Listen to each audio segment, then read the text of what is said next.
नमस्कार दोस्तों। आज मैं आप लोगों को बहुत ही अच्छी कहानी लेकर के आई हूँ। माता पार्वती और शिव जी का बहुत ही अच्छा प्रसंग है। इसे आप पूरी ज़रूर सुनिएगा। बहुत ही ज्ञानवर्धक कहानी है। आप पूरी ज़रूर सुनिएगा, आप सबको बहुत अच्छी लगेगी। और अगर आप लोग मेरे चैनल पे पहली बार आए हैं तो प्लीज़ वीडियो को लाइक कर दीजिए और चैनल को सब्सक्राइब ज़रूर कर लीजिए, क्योंकि इस चैनल पर इसी प्रकार की वीडियोज़ डेली अपलोड होती हैं। शिव जी और माता पार्वती जी एक बार ऐसे ही भ्रमण में निकले। संसार की देखरेख करते हुए माता पार्वती और शिव जी चले जा रहे थे कि पृथ्वी में क्या हो रहा है इस धरती पे, ये सब देख रहे थे। तभी अचानक माता पार्वती के दिमाग में कुछ प्रश्न आते हैं।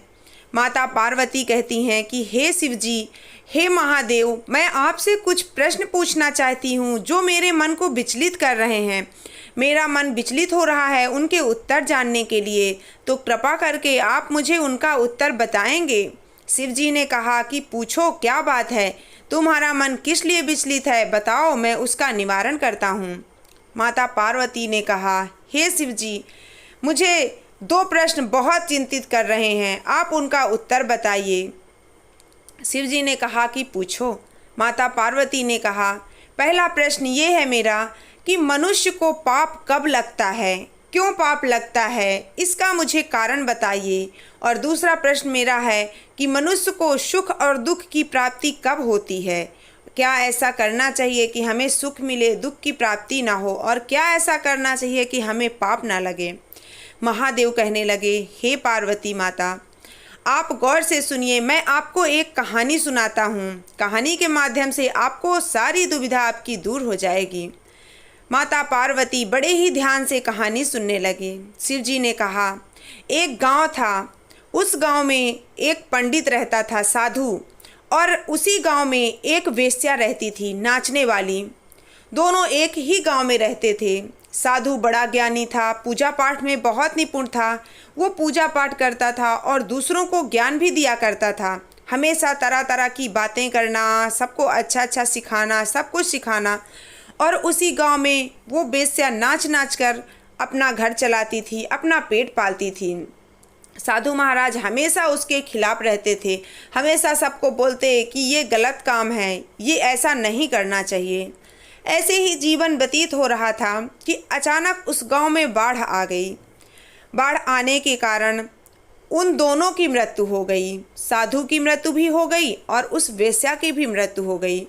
दोनों जब मर गए तो दोनों को ये लग रहा था कि हम स्वर्ग में जाएंगे कि नरक में जाएंगे। साधु बड़ा खुश था कि मैंने तो पूरी ज़िंदगी पुण्य का काम किया है, मैंने तो पूजा पाठ की है, लोगों को अच्छे अच्छे उपदेश दिए हैं, तो मैं तो ज़रूर स्वर्ग में ही जाऊंगा।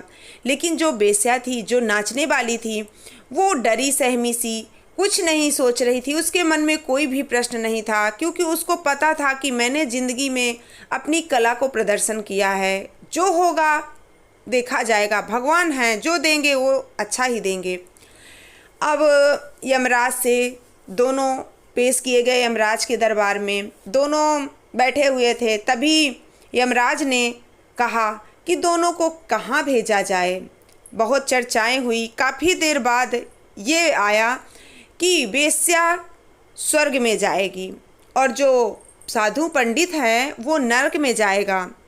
जो साधु पंडित थे वो झुंझला गए, एकदम से गुस्से में आ गए और यमराज से प्रश्न करने लगे कि देखो, मैंने तो ज़िंदगी भर भगवान के भजन किए हैं, सबको अच्छे अच्छे उपदेश दिए हैं, मुझे तो स्वर्ग मिलना चाहिए, मैंने अच्छा काम किया है तो मुझे स्वर्ग मिलना चाहिए, मुझे नरक क्यों मिला है? और इस नाचने वाली को नरक मिलना चाहिए, इसने ज़िंदगी भर पाप किया है, लोगों के सामने नाचती रही।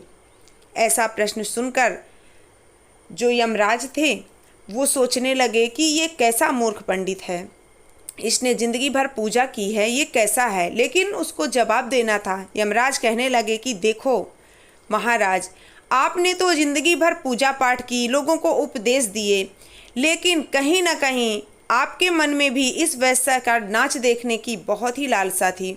आप लोगों को उपदेश तो देते रहे, लेकिन पूजा पाठ के पीछे आपका ये छिपा था कि आप पूजा पाठ करते थे, इसलिए आप खुलेआम उसका नाच नहीं देखने जा सकते थे, लेकिन आपके मन में कहीं ना कहीं उसके नाच देखने की लालसा बहुत ज़्यादा थी।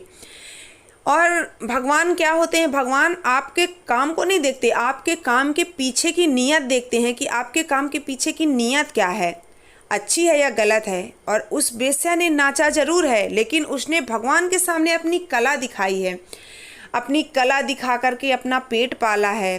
भगवान ये नहीं कहता कि ये मत करो, करो, हर काम करो, लेकिन उस काम के पीछे का नज़रिया अच्छा होना चाहिए। उसका नज़रिया ये था कि मैंने भगवान के सामने अपनी कला प्रदर्शन की है, अब उसका मुझे पाप मिले पुण्य मिले वो भगवान जाने। ये बात सुनकर यमराज की पंडित तो एकदम से सहम गया, कुछ नहीं बोल पाया, वो चुपचाप से रह गया। पंडित को उसकी कर्म का फल मिला और उस नाचने वाली वेश्या को उसके कर्म का फल मिला। तब शिवजी कहने लगे, हे माता पार्वती, आपने इतना तो सुना, लेकिन ये जानिए, अगर पाप क्यों मिलता है, पाप हमको तब मिलता है जब हम अच्छा काम करते हुए भी किसी की बुराई करते हैं, किसी की निंदा करते हैं, किसी को देखकर जलते हैं। अगर सामने वाला खुश है उसको देखकर हम जलते हैं, उसकी पीठ पीछे बुराई करते हैं, तो ये आप कितना भी अच्छा काम कर लो, भगवान देख रहा है ना, भगवान आपको पाप देगा, दुख देगा। इसलिए कर्म उतना करो अच्छा जितना चल सके। अच्छे कर्म करोगे तो अच्छा नतीजा होगा और बुरे कर्म करोगे तो बुरा नतीजा होगा। अगर हम दो लोग चुगली कर रहे हैं, किसी की बात कर रहे हैं और तीसरा भी आके आनंद ले रहा है, मज़े ले रहा है, उसको रोक टोक नहीं लगा रहा, तो वो भी पाप का भागीदार बनेगा। इसलिए किसी की बुराई मत करो, किसी को देखकर जलो मत, जितना है उतने में खुश रहना सीखो। अगर ये करते हो तो आपको पाप भी कभी नहीं लगेगा और दुख तो कभी नहीं मिलेगा। इंसान को दुख कब मिलता है, जब वो अपनी पीछे की ज़िंदगी जो बीत गया उसको सोचता रहता है कि मेरे साथ ये बुरा हुआ, ये क्यों हुआ। उसी को सोच सोच के इंसान एकदम से दुखी रहता है। उसको बिल्कुल भी नहीं सोचना है जो बीत गया। भगवान ने कुछ अगर किया है आपके लिए तो सोच समझ के ही किया होगा। आप जो सोचते हैं उससे पहले भगवान आपके लिए सोचते हैं। आप उतना सोचते हैं कि जो आपको अच्छा लगता है, लेकिन भगवान वो सोचता है जो आपके लिए अच्छा होता है। इसलिए पीछे जो बीत गया उसके बारे में बिल्कुल मत सोचिए, आगे का अपना भविष्य के बारे में सोचिए कि हमको आगे की ज़िंदगी कैसे जीनी है, कैसे बनानी है, कैसे अच्छा काम करके हमें खुशी प्राप्त करनी है। बस यही करते रहिए, ना तो आपको पाप मिलेगा ना ही दुख मिलेगा, सुखों की प्राप्ति होगी। तब शिव जी कहने लगे, हे माता पार्वती, आपकी दुविधा तो दूर हो गई ना, अब तो आपके मन तो विचलित नहीं हो रहा, अब तो आपको खुशी मिलनी चाहिए। माता पार्वती ने कहा, हे शिव जी, मुझे इस कहानी के माध्यम से पूरी बातें अच्छे से पता चल गई हैं, अब मेरा मन बिल्कुल भी विचलित नहीं है। तो ये थी मेरी आज की कहानी। दोस्तों, उम्मीद करती हूँ ये कहानी आपको पसंद आई होगी। पसंद आई हो तो प्लीज़ चैनल को सब्सक्राइब कर लीजिएगा, वीडियो को लाइक कर दीजिएगा। मिलती हूँ नेक्स्ट वीडियो में, तब तक अपना ख्याल रखिएगा। राधे राधे। पूरी कहानी सुनने के लिए आपका दिल से धन्यवाद।